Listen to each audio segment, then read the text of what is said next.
بسم اللہ الرحمن الرحیم۔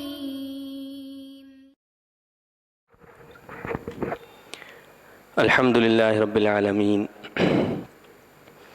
والصلاة والسلام علی سید الانبیاء والمرسلین۔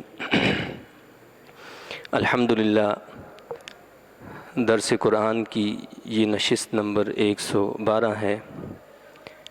اس سے پہلے سورہ الانعام کی آیت نمبر 121 تک درس دیا جا چکا ہے۔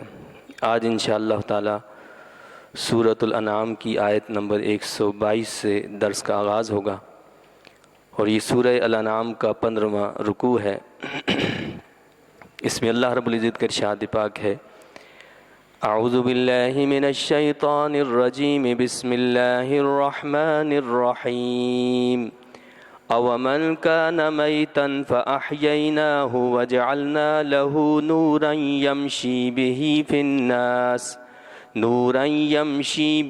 فی الناس کمن مثلہ فی الظلمات لیس بخارج منہا کذالک زین للکافرین ما کانوا یعملون۔ کیا وہ جو پہلے مردہ تھا پھر زندہ کیا ہم نے اسے، اور بنا دیا اس کے نور چلتا ہے جس کے اجالے میں لوگوں کے درمیان۔ وہ اس جیسا ہو سکتا ہے جو اندھیروں میں پڑا ہو، اور انہیں وہ اندھیروں میں پڑا ہوا نہیں نکلنے والا ان سے یوں ہی آراستہ کر دیے گئے کافروں کے لیے وہ اعمال جو وہ کیا کرتے تھے۔ یہ سورہ الانعام کی آیت نمبر 122 ہے۔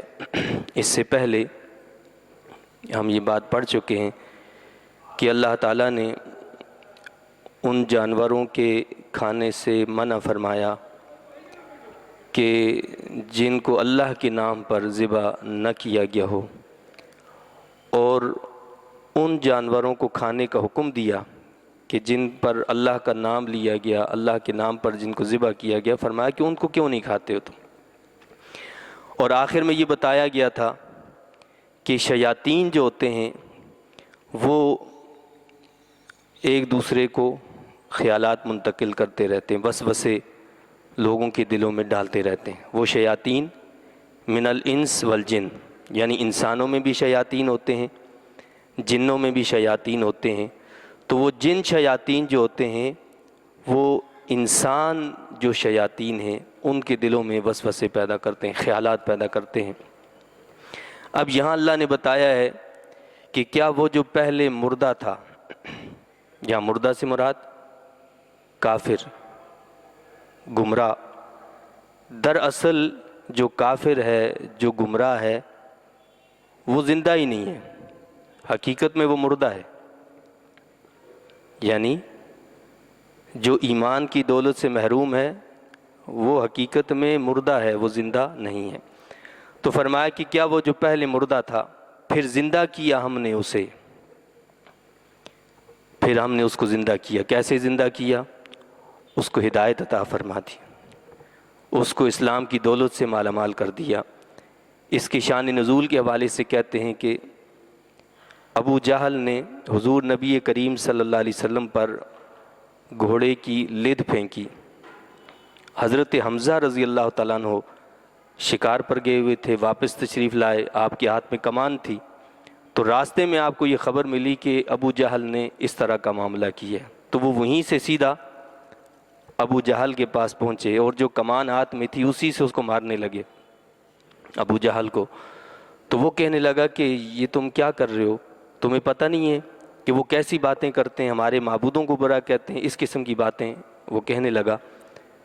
تو حضرت حمزہ رضی اللہ تعالیٰ عنہ جو اس وقت تک اسلام نہیں لائے تھے، تو انہوں نے کہا کہ تم تو سب سے بڑے بے وقوف ہو کہ وہ بت جن کو اپنے ہاتھوں سے بناتے ہو ان کی تم پوجا کرتے ہو۔ اسی وقت انہوں نے کلمہ پڑھا، اشہد ان لا الہ الا اللہ و اشہد ان محمدً عبدہ و رسولہ۔ تو کلمہ پڑھ کر آپ جو ہے مسلمان ہو گئے۔ تو یہ جو اللہ نے فرمایا کہ وہ جو پہلے مردہ تھا پھر ہم نے زندہ کیا اسے، حضرت حمزہ رضی اللہ تعالیٰ عنہ کو اسلام کی دولت سے مالا مال کر دیا، گویا آپ زندہ ہو گئے۔ یعنی اس کا مطلب یہ ہے کہ ہم جب لوگوں کے سامنے دعوت اسلام پیش کرتے ہیں اور لوگ اس دعوت اسلام کو قبول نہیں کرتے، اسلام سے دور رہتے ہیں، دراصل وہ زندگی کا انکار کرتے ہیں۔ وہ اسلام کا انکار نہیں کرتے، وہ زندگی کا انکار کرتے ہیں، اس لیے کہ اسلام تو نام ہے زندگی کا۔ جو اسلام قبول کرتا ہے اس کو زندگی مل جاتی ہے، جو اسلام قبول نہیں کرتا وہ تو مردہ ہے، وہ مردہ ہے۔ اللہ تعالیٰ نے جتنی چیزیں پیدا کی یہ فنا ہو جانے والی، لیکن انسان کو اللہ تعالیٰ نے بنایا ہے، اس کو پیدا کیا ہے، اس کے لیے فنا نہیں رکھی، اس کے لیے خلود رکھا ہے۔ اس کے لیے خلود ہے کہ وہ کیا ہے، اس دنیا کے اندر رہتے ہوئے اگر وہ اچھے اعمال کرے گا تو پھر آخرت میں اس کو جو زندگی دی جائے گی وہ ہمیشہ کی زندگی ہوگی۔ لیکن اگر وہ اس دنیا کے اندر رہ کر برے اعمال کرے گا تو وہاں جو زندگی جائے گی، وہاں جو زندگی ملے گی تو وہاں پر بھی اس کو ہمیشہ کی زندگی ہوگی، لیکن وہ دکھ تکلیف پریشانیوں والی زندگی ہوگی۔ تو فرمایا کہ کیا وہ جو پہلے مردہ تھا پھر زندہ کیا ہم نے اسے اور بنا دیا اس کے لیے نور، اس کے لیے نور بنا دیا۔ یعنی جو اسلام قبول کرتا ہے، مسلمان ہو جاتا ہے، اللہ تعالیٰ اس کو ایک نور عطا فرماتا ہے، اس کو ایک روشنی عطا فرما دیتا ہے، وہ اس روشنی میں چلتا ہے۔ وہ نور کیا ہے؟ علماء کہتے ہیں کہ وہ نور یہ قرآن ہے، یہ اللہ کی کتاب ہے، یہ نور ہے، یہ روشنی ہے، یہ ایک چراغ ہے کہ جس کی روشنی میں وہ اپنی زندگی کو بسر کرتا ہے۔ اللہ تعالیٰ نے اس کائنات کے اندر جتنی بھی چیزیں پیدا کی ہیں تو ان کے اندر ان کی زندگی کے جو آثار رکھے ہیں، ان کی صلاحیتیں ان کے اندر رکھی ہیں، وہ ان کے مطابق وہ کام سر انجام دے رہی ہیں۔ اسی طرح اللہ تعالیٰ نے انسان کو جو زندگی دی ہے تو یہ زندگی بھی اس صلاحیت سے عبارت ہے جو مقصد تخلیق کو حاصل کرنے کے لیے اللہ نے کسی بھی چیز کے اندر رکھی ہے۔ یعنی چاند ہے تو اس کا کام ہے چلنا، سورج کا کام ہے چلتے رہنا، روشنی فراہم کرنا، اسی طرح مختلف چیزیں وہ اپنے اپنے کاموں میں لگی ہوئی ہیں۔ تو اللہ نے انسان کو جس کائنات کے اندر بھیجا ہے تو اس کا کوئی ایسا تو نہیں کہ مقصد ہی نہ ہو، تو اس کے بھیجنے کا بھی ایک مقصد ہے۔ اپنی صلاحیتوں کو اگر انسان اس مقصد کے مطابق وہ استعمال کرتا ہے تو اس کو اللہ تعالیٰ زندگی عطا فرما دیتا ہے، لیکن اگر وہ مقصد حاصل نہ کرے تو وہ دراصل پھر مردہ ہوتا ہے، وہ زندہ نہیں ہوتا۔ ایک ٹیوب لائٹ جو ہے اس کا کام ہے جلنا، اگر وہ جلنا بند کر دے تو ظاہر ہے اس کا مطلب کیا ہوگا کہ ہم یہ کہیں گے کہ یہ ٹیوب لائٹ ہی نہیں رہی، اس کو اٹھا کر پھینک دیں گے، یہ بیکار ہوگی، یہ کسی کام کی نہیں رہی۔ آگ کا کام ہے جلنا جلانا، آگ اگر جلنا جلانا بند کر دے، پانی کا کام ہے پیاس بجھانا اور میل کچیل وغیرہ دور کرنا، اگر وہ یہ کام بند کر دے اس کا مطلب کیا ہوگا؟ وہ پانی نہیں ہے، وہ آگ نہیں ہے۔ ایک پھول جب تک خوشبو دیتا رہتا ہے، جب تک ہرا ہوتا ہے، تازہ ہوتا ہے، ہم اس کی خوشبو لیتے ہیں، ہم اس کو اپنے پاس رکھتے ہیں، لیکن جب وہ سوکھ جاتا ہے، وہ اپنے کام کو چھوڑ دیتا ہے، وہ خوشبو دینا بند کر دیتا ہے تو ہم اس کو اٹھا کر پھینک دیتے ہیں، اس لیے کہ وہ بیکار ہو گیا۔ تو ایک مسلمان جو ہوتا ہے وہ کیا ہے؟ وہ دراصل اللہ کا وہ بندہ ہوتا ہے کہ جو اس زندگی کو اپنے خالق کی عبادت میں گزارتا ہے اور جس مقصد کے لیے اس نے بنایا اس میں غور و فکر کرتا ہے، اس کے مطابق چلتا رہتا ہے۔ وہ یہ سوچتا ہے کہ اللہ نے مجھے کیوں بنایا ہے، میری ابتدا کیا تھی، میں پہلے کیا تھا، اب مجھے کہاں رکھا ہے اور یہاں کے بعد مجھے کہاں جانا ہے، میرا انجام کار کیا ہوگا۔ وہ اس پر نظر رکھتے ہوئے اپنے کردار کو درست کرتا ہے۔ جب اس کا کردار درست ہو جاتا ہے تو دراصل وہ انسان بن جاتا ہے، اس کو زندگی مل جاتی ہے۔ تو فرمایا کہ اس کو زندہ کیا ہم نے اسے اور بنا دیا اس کے لیے نور، چلتا ہے جس کے اجالے میں لوگوں کے درمیان۔ اب وہ جو ہوتا ہے وہ اس نور کی روشنی میں لوگوں کے درمیان چل رہا ہوتا ہے۔ ایمان کی روشنی ہے، ایمان قبول کیا تو ایمان کی روشنی اللہ نے رکھ دی اس کے دل کے اندر، تو ایمان کی روشنی میں وہ چلتا ہے۔ تو ایمان کی روشنی حاصل کرنے والا جو ہوتا ہے اس کے خیالات بھی روشن ہو جاتے ہیں، اس کا شعور بھی روشن ہو جاتا ہے، اور وہ اس روشن شعور کے ساتھ اپنی زندگی کو بسر کرتا ہے۔ اور پھر آپ یہ دیکھیں کہ اگر کہیں پر اندھیرا ہو، آپ کے پاس روشنی ہو، آپ کے پاس لائٹ ہو، آپ کے پاس نور ہو، تو ایسا تو نہیں ہوگا نا کہ بھائی ہم اس روشنی کو بند کر دیں بس اپنے پاس ہی۔ ہم اس روشنی کو ایسی جگہ پر رکھیں، ایسی اونچی جگہ پر رکھیں کہ جس سے ہمیں بھی فائدہ ہو، دوسرے لوگ بھی اس روشنی سے فائدہ اٹھا سکیں، اس روشنی سے ہمیں بھی فائدہ پہنچے، دوسرے لوگوں کو بھی فائدہ پہنچے۔ تو یہ قرآن اللہ نے بتایا کہ یہ نور ہے، یہ روشنی ہے، یہ قرآن و سنت کی جو تعلیمات ہیں یہ روشنی ہے، یہ ایمان یہ روشنی ہے۔ اس کو مسجد کے اندر، مدرسے کے اندر، خانقاہ کے اندر، حجرے کے اندر بند کر کے نہیں رکھنا کہ یہ اسی کے اندر ٹمٹماتی رہے، بلکہ یہ وہ روشنی ہے جس کے لیے ہمیں حکم دیا گیا کہ اسے ہر جگہ پھیلا دو۔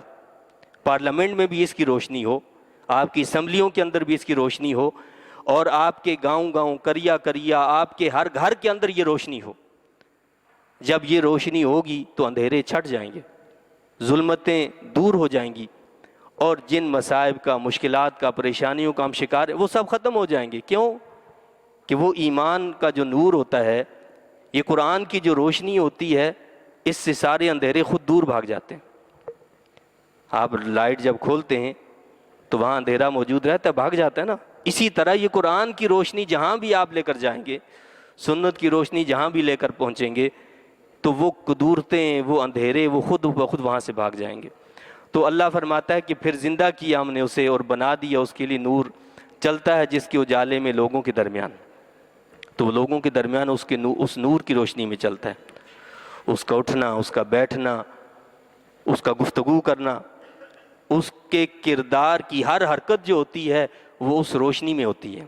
یعنی اللہ نے اس کے بارے میں مجھے کیا حکم دیا ہے، اللہ کے رسول صلی اللہ علیہ وسلم نے مجھے یہاں کیا فرمایا، وہ اس کے مطابق اپنی زندگی کو گزارتا ہے۔ اس کا کاروبار، اس کا رہنا سہنا، اس کا ملنا جلنا، اس کا اٹھنا بیٹھنا، اس کی محفل، اس کی مجلس، اس کی تقریب، اس کی ساری چیزیں اس کی روشنی میں ہوتی ہیں۔ جو مومن ہوتا ہے، جو ایمان والا ہوتا ہے، جس کے دل کے اندر ایمان کی روشنی پیدا ہو جاتی ہے، تو فرمایا کہ وہ اس جیسا ہو سکتا ہے جو اندھیروں میں پڑا ہو۔ اب اللہ نے مثال دی کہ ایک وہ شخص ہے کہ جس کو اللہ نے زندگی دی ہے، جس کے پاس روشنی بھی ہے، تو کیا وہ اس جیسا ہو سکتا ہے جو اندھیروں میں پڑا ہو؟ نہیں نکلنے والا ان سے، اس سے مراد ابو جہل اندھیروں میں پڑا ہوا ہے۔ جب انسان روشنی کی حقیقت کو نہیں سمجھتا تو وہ بضد رہتا ہے اپنی اسی بات پر کہ اندھیرا ہی صحیح ہے، تو وہ اندھیرے کو ہی روشنی تصور کرنے لگتا ہے۔ وہ کیا کرتا ہے؟ اندھیرے کو ہی حقیقت میں روشنی سمجھنے لگتا ہے۔ تو فرمایا کہ وہ اس جیسا ہو سکتا ہے جو اندھیروں میں پڑا ہو، نہیں نکلنے والا ان سے۔ وہ ان اندھیروں سے نکلنے والا نہیں، وہ ان اندھیروں کے اندر پڑ گیا۔ پہلے بھی آپ کو یہ بات بتائی کہ اللہ نے انسان کو جو صلاحیتیں دی ہیں، اگر انسان ان صلاحیتوں کو صحیح استعمال نہیں کرے گا تو ایک وقت تک وہ صلاحیتیں موجود رہتی ہیں، پھر وہ ختم کر دی جاتی ہیں۔ اللہ نے ہمیں ہاتھ دیے ہیں، ہاتھوں کے اندر طاقت رکھی ہے، ہمیں آنکھیں دی ہیں، آنکھوں میں دیکھنے کی طاقت رکھی ہے، پاؤں دیے ہیں، چلنے کی طاقت ان کے اندر رکھی ہے، کانوں کے اندر سننے کی طاقت اللہ تعالیٰ نے رکھی ہے۔ یہ ساری چیزیں جو اللہ نے عطا فرمائی ہیں، ان کے اندر جو صلاحیتیں اللہ نے رکھی ہیں، اگر ان صلاحیتوں کو ہم استعمال نہ کرنا چاہیں تو زبردستی تو نہیں ہو سکتی۔ کوئی شخص جو ہے اپنی آنکھیں بند کر لے، روشنی کو دیکھنا ہی نہ چاہے تو روشنی نظر آ سکتی ہے؟ کبھی نظر نہیں آ سکتی۔ ایک شخص جو حق کو سننا ہی نہ چاہے، اپنے کانوں کی بند کر دے، تو بھائی وہ حق کب سن سکتا ہے؟ وہ سن ہی نہیں سکتا، کیونکہ اس نے اپنے کانوں کو بند کر دیا۔ اللہ نے جو صلاحیت دی تھی کہ اسے سنا جائے، وہ سننا ہی نہیں چاہتا۔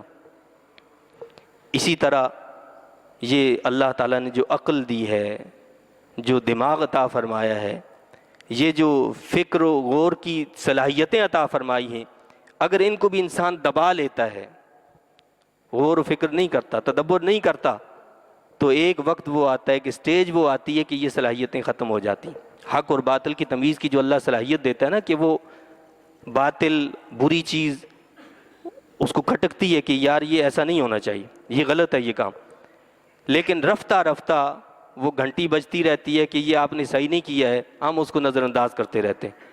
تو ایک سٹیج وہ آتی ہے کہ جب آپ کچھ بھی کر لو کچھ بھی نہیں ہوتا، اب گھنٹیاں بجنا بند ہو جاتی ہیں، کیوں؟ وہ صلاحیت ختم کر دی جاتی ہے کہ ہم نے خود اس صلاحیت کو دبا دیا، ختم کر دیا، اب اس پر پھر مور لگا دی جاتی۔ تو اللہ فرماتا ہے کہ کیا وہ اس شخص جیسا ہو سکتا ہے جو زندہ ہو، جو روشنی میں ہو؟ تو وہ اس جیسا ہو سکتا ہے جو اندھیروں میں پڑا ہو، نہیں نکلنے والا ان سے، یعنی وہ مردہ ہے۔ زندہ اور مردہ کی مثال دی، یعنی کافر مردہ ہے اور مومن زندہ ہے۔ جس طرح مردہ جو ہوتا ہے چیزوں کو دیکھنے کی صلاحیت نہیں رکھتا، وہ کوئی حرکت نہیں کر سکتا، وہ چل پھر نہیں سکتا، وہ سمجھنے کی صلاحیت نہیں رکھتا، اسی طرح ایک کافر جو ہوتا ہے وہ بظاہر ہمیں زندہ نظر آتا ہے لیکن وہ مردہ ہے۔ اور مومن زندہ کیوں ہوتا ہے؟ کہ وہ اپنی صلاحیتوں کو استعمال کرتا ہے، وہ دیکھتا بھی ہے، وہ غور بھی کرتا ہے، وہ تفکر بھی کرتا ہے، وہ تدبر بھی کرتا ہے، وہ ساری اللہ کی جو تعلیمات ہیں ان پر عمل کرتا ہے۔ فرمایا کہ کذالک زین للکافرین ما کانوا یعملون، یوں ہی آراستہ کر دیے گئے کافروں کے لیے وہ اعمال جو وہ کیا کرتے تھے۔ یعنی کیا وہ اندھیروں میں پڑے پڑے انسان کی یہ کیفیت ہو گئی کہ وہ اندھیرے کو ہی حقیقت سمجھنے لگ گیا کہ یہی روشنی ہے۔ پھر کیا ہوتا ہے کہ ان کے اعمال کو مزین کر دیا جاتا ہے، ان کے اعمال کو ان کے لیے آراستہ کر دیا جاتا ہے کہ یہی صحیح ہے سب کچھ، یعنی وہ برائی کو ہی صحیح سمجھنے لگتے ہیں۔ وَكَذَلِكَ جَعَلْنَا فِي كُلِّ قَرْيَةٍ أَكَابِرَ مُجْرِمِيهَا لِيَمْكُرُوا فِيهَا وَمَا يَمْكُرُونَ إِلَّا بِأَنفُسِهِمْ وَمَا يَشْعُرُونَ، اور اسی طرح ہم نے بنایا ہر بستی میں اس کے بڑے لوگوں کو، وہاں کے مجرم، اس کے بڑے لوگوں کو وہاں کے مجرم بنایا تاکہ وہ مکر فریب کیا کریں اس میں۔ اس سے پہلے ہم نے یہ بات پڑھی تھی، اللہ نے فرمایا کہ ہم نے نبیوں کے خلاف جو ہے شیاطین من الجن والانس کو جو ہے دشمن بنا کر کھڑا کر دیا۔ یہ اسی سے ملتی جلتی بات یہاں پر بتائی اللہ نے۔ وہاں فرمایا نا کہ جو جتنے بھی نبی آئے اس دنیا میں تشریف لائے ان کے خلاف شیاطین من الجن والانس، یعنی شیطانوں میں سے جو شیطان تھے وہ، اور انسانوں میں سے جو شیاطین تھے ان کو اللہ نے ان کے خلاف کھڑا کر دیا۔ اب یہاں اسی طرح بتایا کہ اسی طرح ہر بستی کے اندر ہم کیا کرتے ہیں، وہاں کے جو بڑے بڑے لوگ ہوتے ہیں، وڈیرے ٹائپ کے لوگ، جاگیردار قسم کے لوگ، سردار قسم کے لوگ، دہشت گرد قسم کے لوگ، اس علاقے کے اپنے آپ کو کچھ سمجھنے والے لوگ، جو ان کو اللہ کیا فرما رہا ہے کہ ہم ان بڑے بڑے لوگوں کو کیا کرتے ہیں، ان مجرموں کو ہر بستی میں بنایا ہم نے اس کے بڑے لوگوں کو وہاں کے مجرم، تاکہ وہ مکر و فریب کیا کریں اس میں۔ تو وہ بڑے لوگ جو ہوتے ہیں وہ کیا کرتے ہیں، وہ حق کو قبول نہیں کرتے، اس لیے کہ ان کو پتہ ہے کہ اگر ہم حق کو قبول کریں گے تو ہمارے مفادات خطرے میں پڑ جائیں گے، ہمارا وہ مقام نہیں رہے گا، ہماری وہ اسٹیٹس نہیں رہے گی، اس لیے وہ کیا کرتے ہیں، مخالفت کرتے ہیں۔ کس کی مخالفت کرتے ہیں؟ حق کی مخالفت کرتے ہیں۔ یہ اللہ نے اپنا قانون بتایا کہ یہ ہمارا قانون ہے۔ ایسا ہم کیوں کرتے ہیں کہ ہر بستی کے بڑے لوگوں کو مجرم کیوں بناتے ہیں؟ اسی لیے بناتے ہیں تاکہ پتہ چل جائے لوگوں کو کہ حق کیا ہے اور باطل کیا ہے، حق اور باطل میں تمیز کیسے ہو، اس کے لیے ہم نے یہ سب کچھ قائم کیا ہے کہ پتہ چلے کہ حق اور باطل کیا ہے۔ اور نہیں فریب دیتے مگر اپنے آپ کو، اور وہ اس بات کو نہیں سمجھتے۔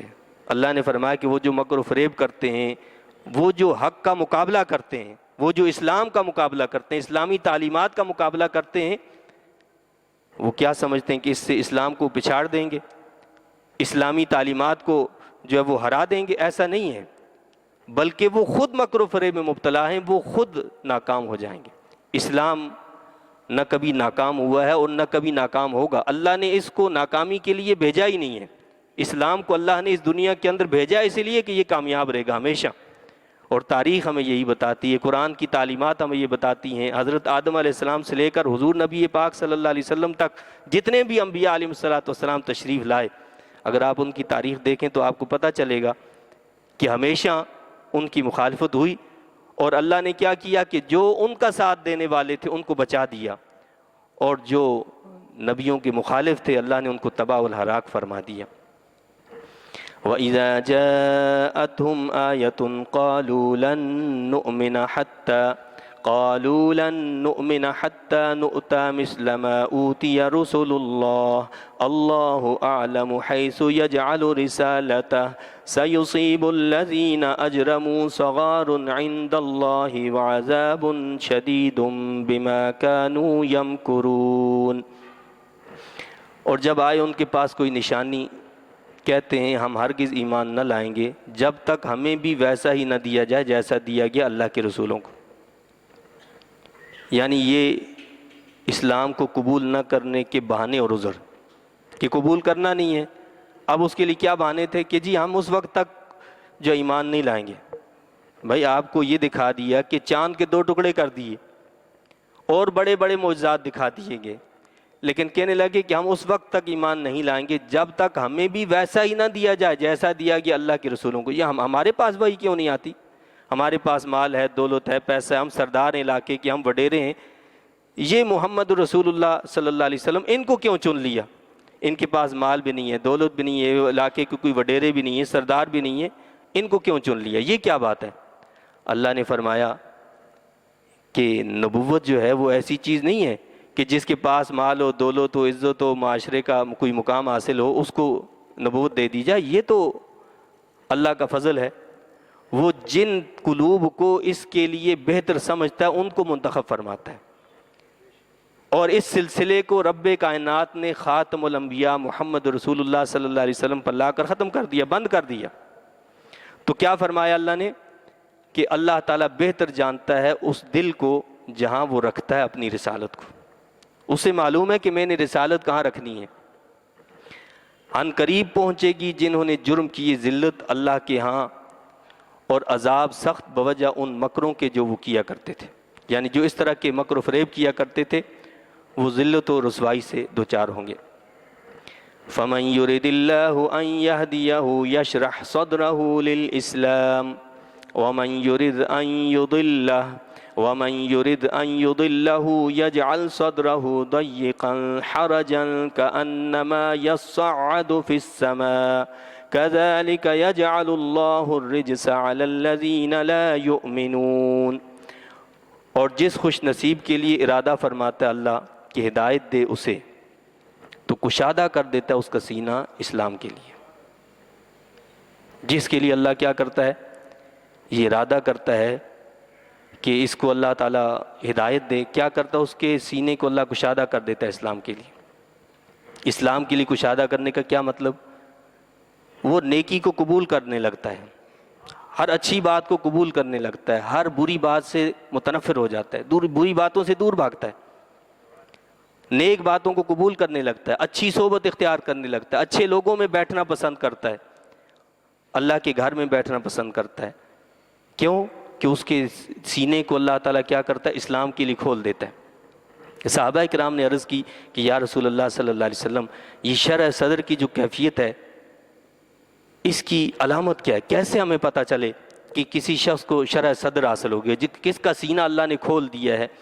تو اللہ کے رسول صلی اللہ علیہ وسلم نے اس کی نشانی اور علامت کیا بتائی؟ فرمایا الانابۃ الی دار الخلود، ہمیشہ کے گھر کی طرف وہ رجوع ہو جائے، یعنی آخرت کی طرف وہ مائل ہو جائے۔ اور کیا کرے؟ والتجافی عن دار الغرور، دنیا سے متنفر ہو جائے، دنیا سے اس کو نفرت ہو جاتی ہے، آخرت سے محبت ہو جاتی ہے، آخرت کی طرف مائل ہو جاتا ہے۔ اور تیسری نشانی کیا فرمائی؟ کہ وہ موت کے آنے سے پہلے موت کی تیاری کر لیتا ہے۔ یہ 3 چیزیں، یہ 3 علامتیں ہیں، نشانیاں ہیں کہ یہ وہ شخص ہے جس کو اللہ نے شرح صدر عطا کر دی ہے۔ اس کی روشنی میں ہمیں اپنا محاسبہ کرنا چاہیے، کیا یہ بات ہمارے اندر پائی جاتی ہے؟ حضور نبی پاک صلی اللہ علیہ وسلم نے جب دعوت اسلام دی، لوگوں نے اسلام قبول کیا، مدینہ طیبہ کے اندر ایک وقت وہ آیا کہ جب جوگ در جوگ لوگ جو ہے مختلف ممالک سے اسلام قبول کرنے کے لیے آنے لگے، مختلف وفود آتے تھے، ان میں سے ایک وفد یمن سے بھی آیا۔ تو یہ حضور نبی پاک صلی اللہ علیہ وسلم کا طریقہ تھا کہ ان وفود کو کچھ دن ٹھہراتے، دین اسلام سے روشناس کراتے، اس معاشرے کو دکھاتے، اس سوسائٹی کو دکھاتے کہ کس طرح دین پر عمل کیا جا رہا ہے۔ اس کے بعد ان کو جب رخصت فرماتے تو ان کو کچھ تحفے طائف عطا فرما دیتے۔ تو وہ یمن والا جو وفد تھا وہ آیا تو چند دن اس کو بھی اللہ کے رسول صلی اللہ علیہ وسلم نے ٹھہرنے کے لیے فرمایا کہ یہاں پر ٹھہرو۔ جب وہ جانے لگا تو عادت کے مطابق اللہ کے رسول صلی اللہ علیہ وسلم نے حکم فرمایا کہ ان کو تحائف دیے جائیں۔ جب ان لوگوں کو تحائف دے دیے گئے تو ان سے پوچھا کہ کوئی رہ تو نہیں گیا تم میں؟ تو وہ کہنے لگے کہ یا رسول اللہ صلی اللہ علیہ وسلم، ہمارے پاس ایک نوجوان ہے جو ابھی باقی ہے، جس کو ہم اپنے سامان کے پاس چھوڑ کر آئے ہوئے ہیں، وہ اس کو ابھی کوئی تحفہ نہیں ملا۔ تو اللہ کے رسول صلی اللہ علیہ وسلم نے فرمایا کہ تم جاؤ اور اس کو بھیج دو۔ چنانچہ وہ گئے، اس نوجوان کو بھیجا تو کہتے ہیں کہ وہ نوجوان بالکل نوجوان تھا، بالکل نوخیز نوجوانی جسے کہتے ہیں، نو عمر قسم کا نوجوان تھا۔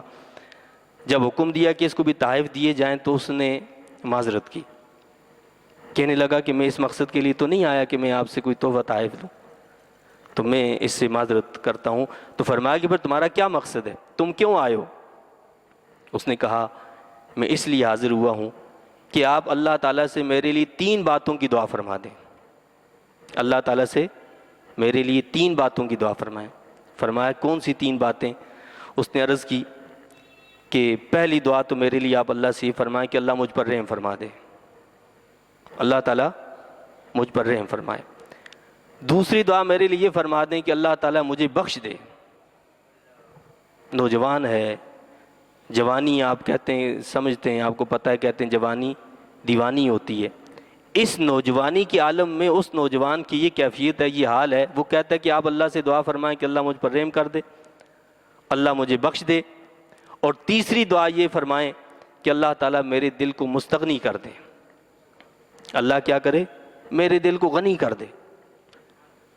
اللہ کے رسول صلی اللہ علیہ وسلم نے اس شخص کے لیے، اس نوجوان کے لیے دعا مانگی، اللہ سے التجا کی، اسی وقت اپنے دست مبارک دراز فرمائے، اللہ سے عرض کی اللہم ارحمہ واغفر لہ واجعل غناہ فی قلبہ، اے اللہ اس پر رحم فرما دے، مولا کریم اس کی بخشش فرما دے، اور مولا کریم غنا کو اس کے دل کے اندر ڈال دے، بے نیازی کو اس کے دل کے اندر ڈال دے۔ یہ دعا فرمانے کے بعد وہ وفد چلا گیا۔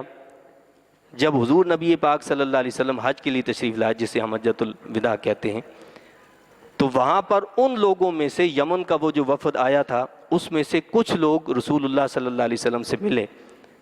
اللہ کے رسول صلی اللہ علیہ وسلم نے ان سے خیریت دریافت کی، اور وہاں وہ نوجوان نظر نہیں آیا۔ تو پوچھا کہ اس نوجوان کا کیا حال ہے، وہ کہاں ہے؟ تو انہوں نے عرض کی کہ یا رسول اللہ صلی اللہ علیہ وسلم، وہ عجیب نوجوان ہے، وہ دنیا کی نعمتوں سے فائدہ تو اٹھاتا ہے لیکن اس کا دل آخرت کی طرف مائل ہے، وہ دنیا کی کسی چیز کو ترجیح نہیں دیتا، وہ دنیا سے نفرت کرتا ہے، دنیا کی چیزوں سے فائدہ اٹھاتا ہے لیکن اس کا دل آخرت کی طرف جو ہے راغب ہے، وہ ہر وقت اسی سوچ میں، اسی فکر میں گم رہتا ہے کہ میری آخرت کا کیا ہوگا، میرا انجام کیا ہوگا۔ اللہ کے رسول صلی اللہ علیہ وسلم نے فرمایا انی لارجو ان یموت جمیعا، مجھے اللہ کی ذات سے امید ہے کہ اللہ تعالیٰ اسے دل جمی کی موت عطا فرمائے گا۔ کیا فرمایا اللہ کے رسول صلی اللہ علیہ وسلم نے؟ مجھے اللہ کی ذات سے امید ہے کہ اللہ تعالیٰ اسے دل جمی کی موت عطا فرمائے گا۔ انہوں نے عرض کی یا رسول اللہ صلی اللہ علیہ وسلم، یہ کیا مطلب کہ دل جمی کی موت اس کو عطا فرمائے گا؟ ہر ایک ظاہر بات ہے جب جاتا ہے تو اس کو دل جمی کی موت نہیں ملتی۔ فرمایا کہ ایسا نہیں ہوتا۔ دل جمی کیا ہے؟ یعنی دل اسی طرف راغب ہو کہ میں نے تو آخرت، میرا تو جو منزل ہے میری وہ تو آخرت ہے، مجھے وہیں جانا ہے، دنیا کی فکر نہ ہو۔ فرمایا کہ جانے والے بھی جب جاتے ہیں تو پیچھے کی فکر ہوتی ہے، آخری وقت میں بھی فکر پیچھے کی ہوتی ہے، میری اولاد کا کیا ہوگا، میں نے وہ جو کام شروع کیے تھے وہ کیسے پائے تکمیل تک پہنچیں گے، میری جو دولت ہے اس کا کیا بنے گا۔ وہ دنیا کے اندر ہی غرق ہوتے ہیں، ان کی سوچ، ان کی فکر، ان کا سب کچھ پیچھے ہوتا ہے، آگے کے لیے جہاں جانا ہے، جہاں جو منزل ہے اس کی، جہاں پہنچنا ہے، جہاں کی تیاری ہونی چاہیے، اس کی کوئی فکر نہیں ہوتی۔ تو کیا فرمایا کہ مجھے اللہ کی ذات سے امید ہے کہ اللہ اس کو دل جمعی کی موت عطا فرمائے گا. تو وہ خوش نصیب شخص ہے کہ جس کو اللہ تعالیٰ جب موت عطا فرمائے تو اس کی فکر ہی آخرت ہو، دنیا نہ ہو. وہ پیچھے کے بارے میں نہ سوچے کہ پیچھے کیا ہوگا، یہ تو گیا، وہ جو کرنا تھا اس نے کر لیا، وہ تو اس زندگی کے اندر جو کرنا ہے اس کو کر لینا چاہیے. اب تو اس کو وہاں کی فکر کرنی چاہیے کہ وہاں کیا ہوگا اس کے ساتھ، یہ دیکھنا چاہیے اسے. تو اللہ نے کیا فرمایا کہ اللہ تعالیٰ جس کے لیے چاہتا ہے اس کے سینے کو کیا کرتا ہے، کشادہ کر دیتا ہے، جس کو ہدایت دینا چاہتا ہے.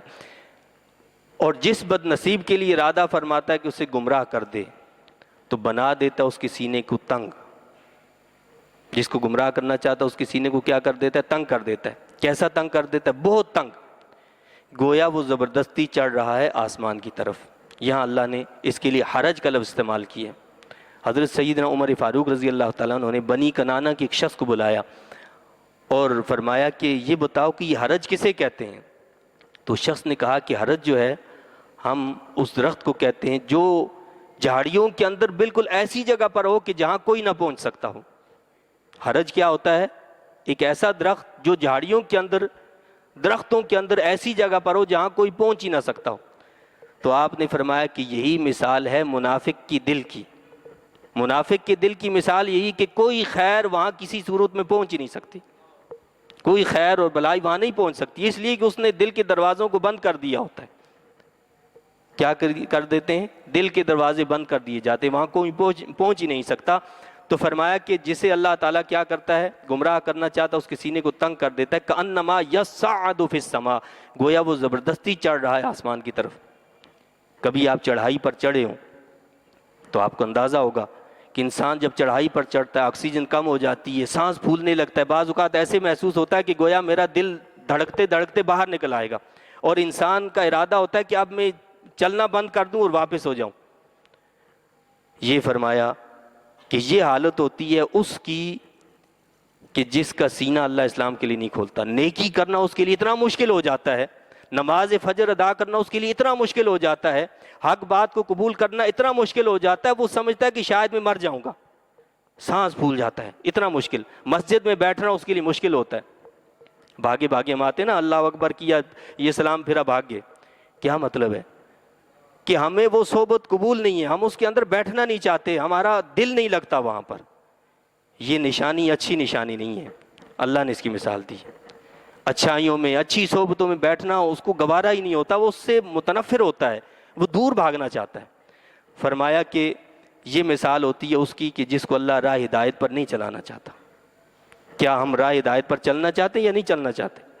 اگر ہم چلنا چاہتے ہیں تو پھر ہمیں اس کی روشنی میں اپنا احتساب خود کرنا چاہیے. ہم تو یہ کہتے ہیں کہ یہ مولوی صاحب جان چھوڑیں اور ہم بھاگیں. ہم نماز پڑھنے کے لیے، بقیہ نماز کے لیے بھی تیار نہیں ہوتے کہ بقیہ نماز تو کم از کم پوری کریں. مولوی صاحب کا بیان کیا سنیں گے، اس کو تو چھوڑ دیں. مولوی کوئی اپنے گھر سے تو چیز نہیں لائے گا نا بھائی، اللہ نے جو بتایا، اللہ کے رسول صلی اللہ علیہ وسلم نے بتایا، وہی آپ کے سامنے پیش کر دے گا. تو اللہ فرماتا ہے کہ جس کو اللہ گمراہ کرنا چاہتا ہے تو بنا دیتا ہے اس کے سینے کو تنگ، بہت تنگ، گویا وہ زبردستی چڑھ رہا ہے آسمان کی طرف.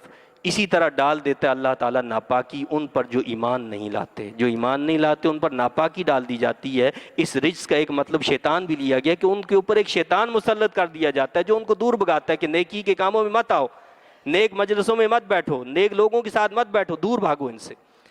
وَهَذَا صِرَاطُ رَبِّكَ مُسْتَقِيمًا، اور یہ ہے راستہ آپ کے رب کا بالکل سیدھا. قَدْ فَصَّلْنَا الْآيَاتِ لِقَوْمٍ يَذَّكَّرُونَ، ہم نے کھول کر بیان کر دیں دلیلیں ان لوگوں کے لیے جو نصیحت قبول کرتے ہیں، جو اپنی صلاحیتوں کو استعمال کرنا چاہتے ہیں، جو غور و فکر کرنا چاہتے ہیں، ان کے لیے ہم نے اپنی راہ کو کھول کر رکھ دی ہے. لَهُمْ دَارُ السَّلَامِ عِنْدَ رَبِّهِمْ وَهُوَ وَلِيُّهُمْ بِمَا كَانُوا يَعْمَلُونَ، ان کے لیے سلامتی کا گھر ہے، ایسے لوگوں کے لیے جو صراط مستقیم پر چلنے والے ہیں. اللہ کیا فرماتا ہے ان کے لیے دار السلام ہے. یہ دار السلام کیا؟ جنت ہے. ان کے لیے جنت ہے، سلامتی کا گھر ہے، جہاں پریشانی نہیں ہوگی، تکلیف نہیں ہوگی، بے اطمینانی نہیں ہوگی، کوئی غم فکر نہیں ہوگی. ان کے لیے سلامتی کا گھر ہے ان کے رب کے پاس، اور وہاں ان کا دوست ہے بسبب ان نیک اعمال کے جو وہ کیا کرتے تھے۔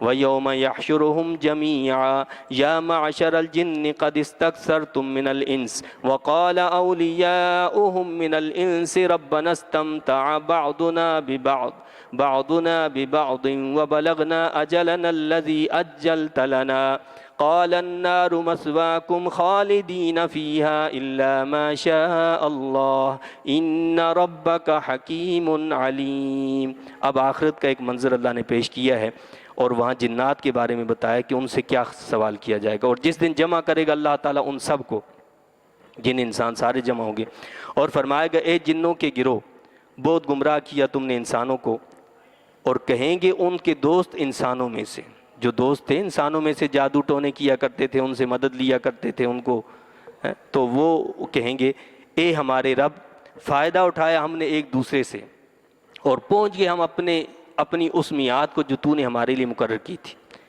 اللہ فرمائے گا آگ تمہارا ٹھکانہ ہے، ہمیشہ رہو گے اس میں، مگر جسے اللہ تعالیٰ نجات دینا چاہے، بے شک آپ کا رب بڑا دانا سب کچھ جاننے والا ہے۔ تو جو شیطان کے ساتھ رہے، شیطان کی باتوں پر عمل کرتے رہے، فرمائے ان سب کو جہنم میں شیطانوں کے ساتھ ڈال دیا جائے گا۔ آج ہم کہتے ہیں نا گھروں کے اندر آسیب ہو گیا، جادو ٹونا، یہ سب کہاں سے ہو گیا؟ بھائی جب گھر کے اندر اللہ کی رحمتیں نہیں ہوں گی، اللہ کے رسول صلی اللہ علیہ وسلم کے بتائے ہوئے طریقے کے مطابق ہم گھروں میں رہیں گے نہیں، تو وہاں عذاب تو آئیں گے، وہاں جادو ٹونے تو ہوں گے، وہاں جنات اور شیاطین بھوت سب آئیں گے نا، کیونکہ وہاں رحمتیں نہیں ہیں۔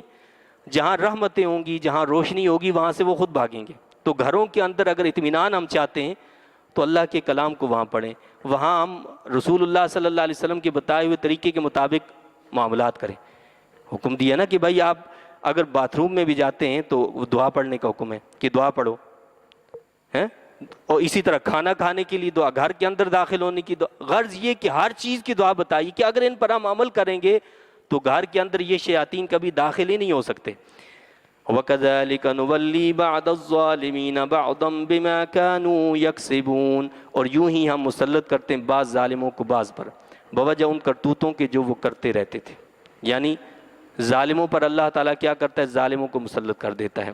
اور ایک حدیث شریف کا مفہوم ہے کہ اللہ کسی حاکم سے اگر راضی ہو تو کیا کرتا ہے؟ اسے نیک عملہ اور نیک وزراء عطا فرما دیتا ہے، اور حکومت میں انصاف اور ترقی کا دور دورہ ہوتا ہے۔ اور اگر اللہ تعالیٰ کسی حاکم سے ناراض ہو تو کیا ہوتا ہے؟ برا عملہ دیتا ہے، جو اسے وہ چاہتا بھی ہے کہ میں صحیح کام کروں، اس کو صحیح کام نہیں کرنے دیتے، وہ چاہتا بھی ہے کہ میں صحیح کروں، وہ نہیں کرنے دیتے اسے، اس لیے کہ اللہ ناراض ہے۔ جب اللہ ناراض ہوتا ہے تو پھر ایسے معاملات ہوتے ہیں۔ تو جب اللہ کے نام پر لیے ہوئے ملک کے اندر اللہ کے قانون کے مطابق فیصلے نہ ہوں تو وہاں کی اللہ کی رحمتیں برسیں گی یا اللہ کا عذاب آئے گا؟ وہاں کشادگی خوشحالی ملے گی یا ہم قرض کے بوجھ کے نیچے ڈوبیں گے؟ وہاں تو قرض ہی ہوگا، لوگوں سے مانگتے پھریں گے اور قرض کے نیچے دبتے چلے جائیں گے۔ اللہ تعالیٰ سے دعا اور التجا ہے کہ اللہ تعالیٰ مجھے آپ کو ہم سب کو قرآن و سنت کی تعلیمات کی صحیح سمجھ عطا فرمائے اور سمجھ کر ان تعلیمات کے مطابق عمل کی توفیق عطا فرمائے۔ آمین۔ وآخر دعوانا ان الحمد للہ رب العالمین۔